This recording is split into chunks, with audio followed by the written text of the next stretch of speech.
अविना रोम हर्षम द्रवशा चेतसा बिना।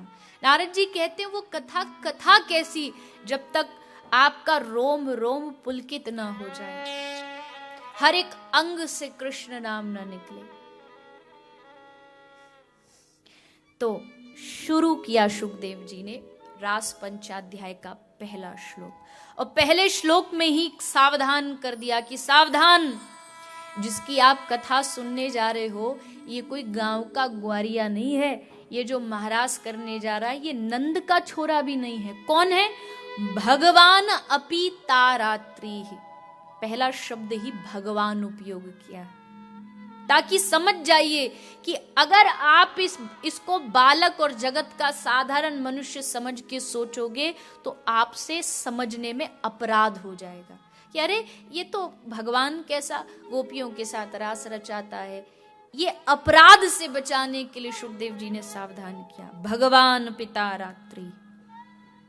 आगे कहते हैं वीक्षरंतुम मनश्चक्रे, जैसे भगवान सृष्टि का वीक्षण करते हैं, आज भगवान ने वृंदावन का वीक्षण किया है। वीक्षरंतुम, रंतुम मनश्चक्रे मतलब रस का आदान करने वाले मन का भगवान ने सन्निवेश किया। और साधारण तरीके से समझिए, वेद कहते हैं कि भगवान के पास मन नहीं है, भगवान को अमना कह के पुकारा गया है, अप्राणो हयम मनाह, भगवान के पास मन नहीं है। लेकिन आज स्पेशली महाराज के लिए भगवान ने मन बनवाया है, मन का निर्माण करवाया। किससे? योग माया मुपाश्रितः, योग माया का सहयोग लेकर के भगवान ने मन का निर्माण किया। भगवान अपि तारात्रि। आज जो महाराज की रात है, ये कैसी रात है? कहा वनम च तत्कोमल गोभिरांचित्तम। चंद्रमा आज अपनी किरणों से आज पूरे रंग को रंग दिया है। चंद्रमा ने, चंद्रमा आज बड़ा प्रसन्न है, बड़ा खुश है, क्योंकि इसके भगवान से कई सारे रिश्ते हैं।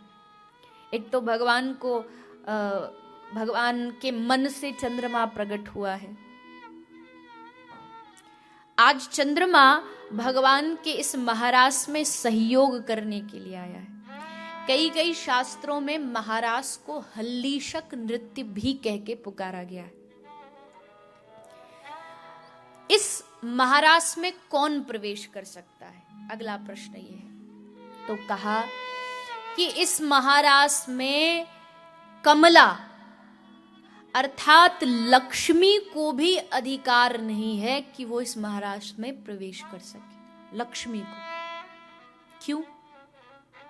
इसीलिए क्योंकि लक्ष्मी के पास सब है, नारायण है, नारायण की चरणों की सेवा दिन रात लक्ष्मी करती है, लेकिन लक्ष्मी के पास राधा चरणों का अनुराग नहीं है।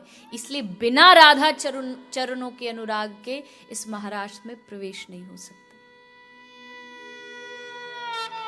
भागवत के हर एक महाराज के शब्द में श्री राधा रानी की महिमा को गाया गया।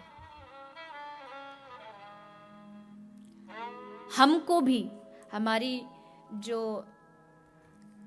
श्रीमन चैतन्य महाप्रभु की परंपरा है, उस परंपरा में एक साधक को मंजरी बन करके, अर्थात एक होती है गोपी, एक होती है सखी, एक गोपी के बाद भी और कई सारी दासियां आती है जिसको मंजरी भाव कहा जाता है। और जो सेवा कभी कभी गोपी नहीं कर सकती, वो सेवा करने का अधिकार मंजरियों को होता है।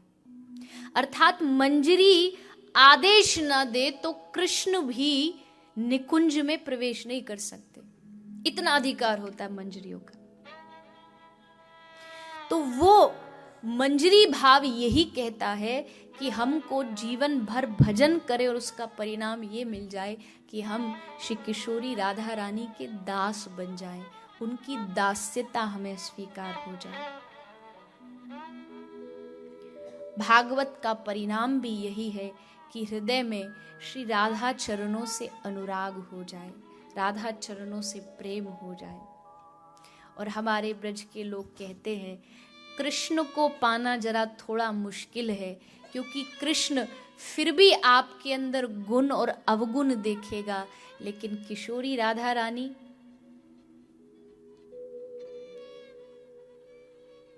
कोई गुण कोई अवगुण बिना देखे जीव को अपना बना लेती है।